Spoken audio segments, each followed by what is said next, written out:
প্রিয় দর্শক, আমাদের অবশ্যই সকলের এই কথাটা মনে রাখতে হবে, যেহেতু সামনে আমাদের কুরবানির ঈদ আসতেছে, কারণ আমাদের দ্বারা হয়তো এই বিষয়টা লঙ্ঘন হতে পারে। আমরা দেখি আমাদের মধ্যে অনেক মানুষ তারা ঈদের নামাজে যাওয়ার পূর্বে তাদের পশুকে তারা জবে করে ফেলে।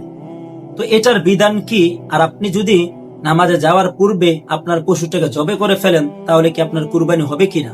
সহিহ বুখারীর 985 নম্বর হাদিসের মধ্যে হযরতে আনাস ইবনে মালিক রাদিয়াল্লাহু তাআলা আনহু থেকে বর্ণিত, আল্লাহ রাসূল সাল্লাল্লাহু আলাইহি ওয়াসাল্লাম বলেছেন, মান যাবাহা ক্বাবলা সলাতি ফালিয়াযবাহ মাকানাহা ওয়া মান লাম ইয়াযবাহ ফালিয়াযবাহ বিসমিল্লাহ।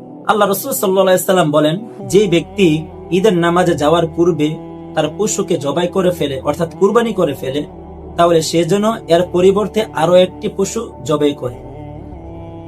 আর যদি সে এখনো জবে না করে, তাহলে সে যেন আল্লাহর নামে পশুটি জবাই করে ফেলে।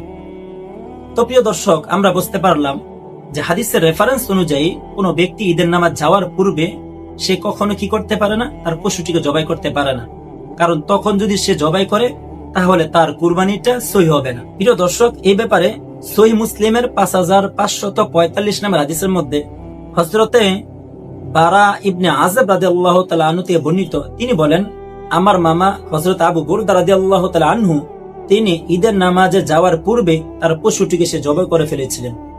তখন রাসূল সাল্লাল্লাহু আলাইহি ওয়াসাল্লাম তাকে আরো একটি পশু জবাই করার নির্দেশ দেন এবং তিনি ইরশাদ করেন, মান নাহারা ক্বাবলা সলাতি ফাইন্নামা ইয়ানহারু লিনাফসিহি ওয়া মান নাহারা বা'দা সলাতি ফাকাদ তাম্মা নুসকুহু ওয়া আসাবা সুন্নাতাল মুসলিমিনা। আল্লাহ রাসূল সাল্লাল্লাহু আলাইহি ওয়াসাল্লাম বলেন, যে ব্যক্তি ঈদের নামাজের পূর্বে তার পশুটিকে জবে করে ফেলবে, তাহলে সে মূলত তার নিজের জন্য সে এটা জবে করলো।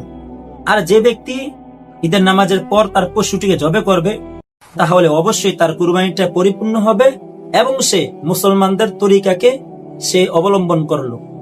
তো প্রিয় দর্শক, আমরা আজ থেকে এই জিনিসটা বুঝলাম যে পশু জবে করতে হবে অবশ্যই নামাজের পরে।